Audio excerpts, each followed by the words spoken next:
चिकित्सा कर्मियों के अनशन तो समाप्त हो गया, लेकिन हड़ताल का 36वां दिन आज भी जारी है। और इसी बीच एक बहुत ही दुख भरी खबर आ रही है कि इन्हीं के बीच की एक साथी अचानक लकवाग्रस्त हो गई और कोमा में चली गई हैं और अस्पताल में भर्ती हैं। आइए संगठन की अध्यक्ष मीरा जी से जानकारी लेते हैं, कौन थी, क्या हुआ। मीरा जी, किनके साथ ये घटना हुई है? हमारी एक सहकर्मी है, 2009 बैच की एनएम बहन है, जो कि रोज हड़ताल में आ रही है, जा रही है। आज हमारे हड़ताल का 36वां दिन है। अचानक से उनको बीपी भी नहीं था, शुगर भी नहीं था, कोई बीमारी भी नहीं थी। अचानक से उनको पैरालिसिस अटैक आया और वो भी कोमा में है। वो अभी सैनफोर्ड हॉस्पिटल में एडमिट है।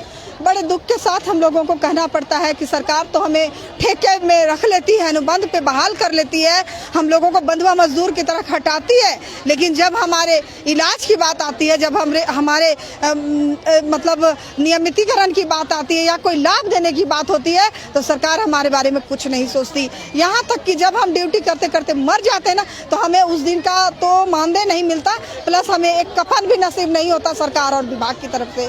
ये बहुत दुख की बात है। अभी आपने देखा होगा हमारे साथियों ने चंदा किया है उसके इलाज के लिए, उसकी आर्थिक सहायता के लिए। वो लोग बहुत ही मुश्किल में है, उनका परिवार, और वो जिंदगी से, अभी जिंदगी और मौत के बीच जूझ रही है, जंग लड़ रही है अपनी जिंदगी से, जिस तरह हम लोग अपनी नियमितीकरण के लिए यहाँ 36 दिनों से जंग लड़ रहे हैं। लेकिन हम लोगों की कोशिश यही रहेगी कि हम 15,000 में ही सही अपने साथी को इतनी मदद कर सके कि हमारी साथी फिर से हमारे बीच में आकर बैठ सके। पता नहीं सरकार की मंशा क्या है, विभाग की मंशा क्या है, वो हमारे स्थायीकरण के बारे में कुछ सोच भी रही है या नहीं। वो रोज राजनीतियाँ करती है, रोज डेट पर डेट हमें देती है कि हम 7 को वार्ता करेंगे, तो 16 को वार्ता करेंगे, तो 20 से 24 को वार्ता करेंगे, लेकिन इसमें हमारी बहनें कितना पीस रही हैं। रोज हड़ताल धरना स्थल में दुमका से, गोड्डा से, पाकुड़ से, मतलब सभी जगहों से दूर दूर से आती है, अपने धरना स्थल पे बैठती हैं और इसी उदासी के साथ चले जाती हैं कि आज भी कुछ नहीं हुआ। तो हमारे साथी जो है ना, वो बहुत सारे लोग डिप्रेशन में जा रहे हैं, क्योंकि अब हम 1 महीना पार कर चुके हैं, शायद हमें 1 महीना का वेतन भी ना मिले। कितनों के घरों के चूल्हे बुझ जाएंगे, कितनों के बच्चे भूख से मरेंगे। इस डिप्रेशन में रोज हमारी बहनें बीमार हो रही हैं। आप देख रहे हैं कि अचानक से एक स्वस्थ मतलब एएनएम आज पैरालाइज्ड होकर के कोमा में चली गई है। तो ये इसी का नतीजा है। मैं सरकार से आग्रह करना चाहूंगी, झारखंड सरकार, माननीय मुख्यमंत्री जी से, कि हमारी जो मांग है स्थायीकरण, उस पर जल्द से जल्द कोई फैसला ले। अन्यथा अगर हमारे किसी साथी को कुछ होगा तो हमारे साथी के दिल से जो आह निकलेगी ना, वो बहुत बुरी निकलेगी। मतलब ये केवल स्वास्थ्य ही के साथ नहीं, बल्कि जान के साथ भी खिलवाड़ हो रही है। बिल्कुल, जान से खिलवाड़ तो हो ही रहा है। जान से खिलवाड़ तो तब भी समझ में नहीं आया हमारे सरकार को, जब 24 दिन हमारे आमरण अनशन के साथ ही बिना अन्न जल के पड़े रहे और हमें खुद जाना पड़ा मंत्री जी के पास और अनशन के तोड़वाने के लिए अनुनय भी नहीं करना पड़ा। उनके मौखिक आश्वासन का हमने सम्मान किया और हमने आमरण अनशन तोड़ा, लेकिन हड़ताल पे जारी है, क्योंकि विभाग के द्वारा या सरकार के द्वारा हमें कुछ भी लिखित आश्वासन नहीं दिया गया। हमारी प्रक्रिया क्या होगी, हमारी नियुक्ति कब होगी, कितने दिनों में होगी, हमने ये लिख करके मांगा तो गुनाह किया। इसलिए उन्होंने कह दिया कि अगर आप मेरी मौखिक आश्वासन पर नहीं उठते हो तो मैं आपसे वार्ता ही नहीं करूँगा। ऐसा थोड़ी होता है, ऐसा नहीं होता है। अगर हम यहाँ अनशन पे बैठे हैं तो एक लिखित समझौता होता है, वो समझौता उनको मेरे साथ करना चाहिए था। हमें अगर वो लिखित आश्वासन देते तो हम जरूर हड़ताल तोड़ देते और अपने मतलब वो बहुत बड़ी धमकी कही जाएगी। धमकी ही कही है, वो तो खुलेआम दिख रहा है कि कैमरे के सामने वो क्या बोलते हैं और कैमरे के पीछे क्या बोलते हैं। इस तरह का नहीं होना चाहिए। दो मतलब द्व्यर्थी बात नहीं होनी चाहिए। एक मंत्री की बात का वैल्यू होता है, वजन होता है। वो जो भी बोलते हैं ना, उसका जनता उसका अनुसरण करती है, लेकिन वो जो बोलते हैं उस पर कायम क्यों नहीं रहते। हमें शिकायत है माननीय स्वास्थ्य मंत्री जी से। अगर उन्होंने 20 से 24 का हमें दिया था, 20 बीत गया, 21 बीत गया, अब हमारे पास मात्र 3 दिन शेष है। अब देखिए वो हमें बुलाते हैं कि नहीं बुलाते हैं। मतलब अभी तक कोई पहल नहीं हुई है? नहीं हुई है, अभी तक कोई पहल नहीं हुई है। तो ये मीरा जी थी, इन्होंने अपने मन की पीड़ा बताई और हमारे साथ संगठन की सचिव वीना सिंह जी भी हैं। आइए उनसे भी बात करते हैं। वीना जी, अभी एक दुख भरी जानकारी मिल रही है कि आपकी एक साथी पैरालिसिस अटैक आया है उन्हें और कोमा में है, क्या स्थिति है उनकी? उनकी स्थिति 95% खराब हो चुकी है। वो कोमा में चली गई, वो इतने डिप्रेशन में आ गई। उस दिन स्वास्थ्य मंत्री के यहाँ उनके आवास का घेराव था, उसके बाद ही उसका ऐसा हुआ। हम लोगों को आज ही पता चला कि वो बहुत ही सीरियस कंडीशन में ज़िंदगी और मौत के बीच में झूल रही है और ये सैमफोर्ड हॉस्पिटल में एडमिट है।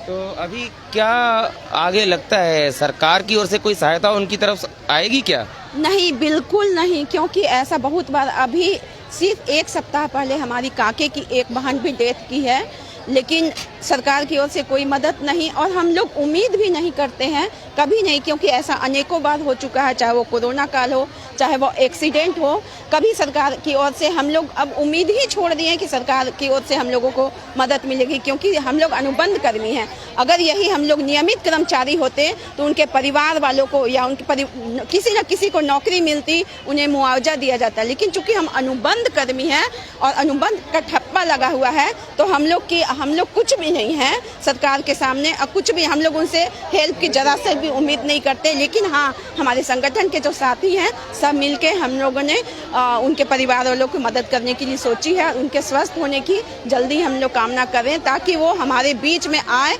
और जो उम्मीद हम लेकर 36 दिन से बैठे हुए हैं उसमें वो भी शामिल हो, क्योंकि इसी के कारण तो वो डिप्रेशन में गई है।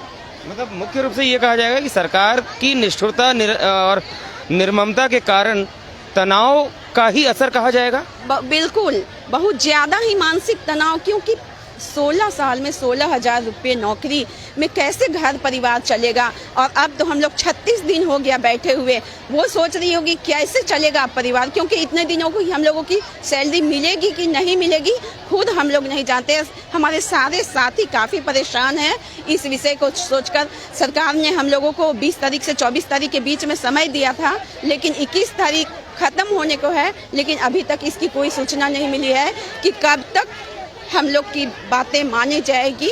हम लोग भी इंतजार कर रहे हैं और उनसे अपील भी कर रहे हैं कि सर अब जितना जल्दी से जल्दी हो सके हम लोग के साथ वार्ता कर लीजिए। तो क्या अभी तक का सरकार का रवैया से ऐसा तो नहीं लगता कि सरकार अनुबंध पर जो कर्मचारी हैं उन्हें इंसान ही ना समझती हो? बिल्कुल, ऐसा तो महसूस होता ही है, क्योंकि ऐसा 2 साल पहले भी हो चुका है। लापुंग की हमारी एक सिस्टर डेथ की थी और हम लोग गए हुए थे, मैं नाम नहीं बताना चाहूँगी, लेकिन किसी उच्चाधिकारी के पास खुद मैं गई हुई थी, उन्होंने हमें भिखमंगा बोला। तो हम लोगों को बहुत खराब लगा कि रोड पर का कोई भी आ जाए और हम उसको पैसे से मदद करें, इसलिए हम लोग कोई उम्मीद नहीं रखे हैं। हम लोग सभी साथी मिलकर ही उनके लिए कुछ कर रहे हैं। तो ये है प्रदेश सचिव वीना सिंह, जिन्होंने पूरी पीड़ा खोल कर रख दी।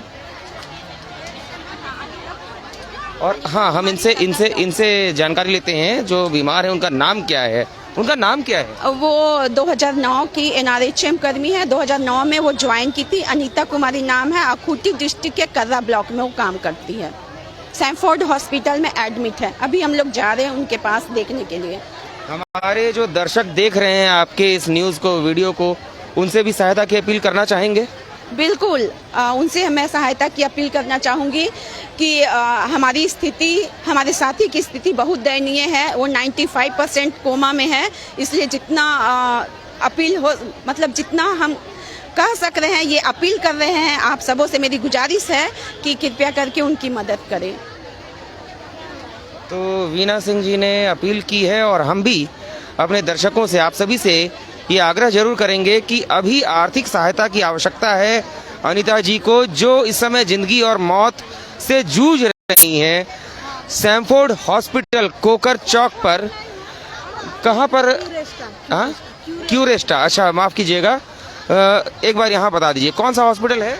क्यूरेस्टा हॉस्पिटल कोकर से आगे है, सुरेंद्र नाथ दीपाटोली के रास्ते में। हाँ हाँ, वही। ठीक है, तो वे क्यूरेस्टा हॉस्पिटल में एडमिट हैं और कोकर चौक से आगे दीपाटोली के पास में पड़ता है क्यूरेस्टा हॉस्पिटल। और हम भी अपने दर्शकों से आग्रह करेंगे कि जितना हो सके उनकी सहायता करें और उन्हें आर्थिक सहायता की बहुत आवश्यकता है। सभी लोगों ने मिलकर कुछ सहायता करने की तैयारी की है। हम दर्शकों से भी अपील करेंगे, आपको दिखा दें कि यहाँ पर सहायता के लिए तैयारी चल रही है।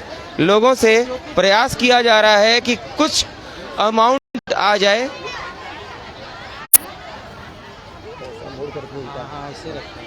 और कुछ सहायता मिल जाए, लेकिन हम अपने दर्शकों से भी यही अपील करेंगे।